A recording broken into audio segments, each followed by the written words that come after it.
મેં જે કહાની કીધી છે એ ખોટી છે પબ્લિક ને. એમ નથી બેન, તમે એક સાઈડ નું સાંભળ્યું હશે. હા તમે ના ના ઇન્ટરવ્યુ માં લઈ આવશું ને તમ તારે ભાભીને લઈ આવશો તમ તારે, મને કઈ પ્રોબ્લેમ નથી. 100% કાંઈ વાંધો નહીં.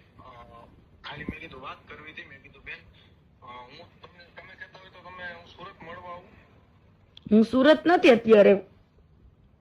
અને બધી વાતચીત આપણે કરી એમ પ્રેમથી રમતા રહે. હું કાંઈ એવું કાંઈ કહેવાય નથી માંગતો, હા પણ તમે બે સાઈડ થી આપણો બેવ સાઈડ થી સાંભળેલું છે, તમારું સાંભળી લીધું છે ઓલરેડી, તમે તો મીડિયા સમક્ષ કીધું છે.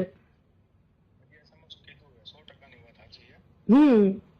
એટલે મેં બે બાજુથી વાત સાંભળી છે, તમારી સાંભળી છે ટોટલી વાત, ટોટલી ઇન્ટરવ્યુઝ જોયા બરાબર, અને પછી ત્યાંથી નહીં સાંભળ્યું છે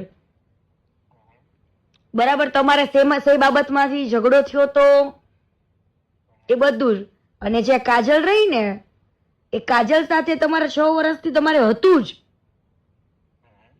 બરાબર. અને કાજલ પેલા તમને મેરેજ ની ના પાડતી હતી, પછી આમની સાથે મેરેજ થયા એટલે એને જેલસ ફીલ થવા માંડ્યું, એટલે તમને રાત્રે ઘરે સુવા નહોતી જવા દેતી, રાઈટ?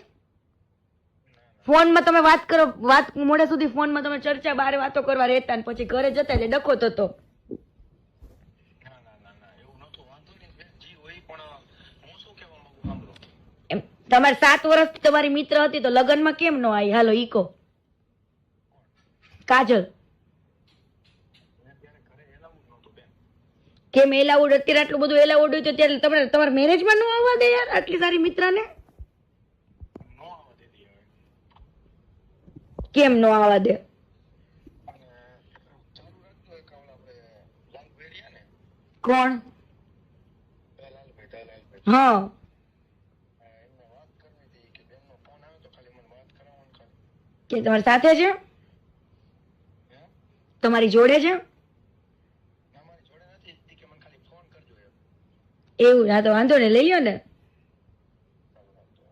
હા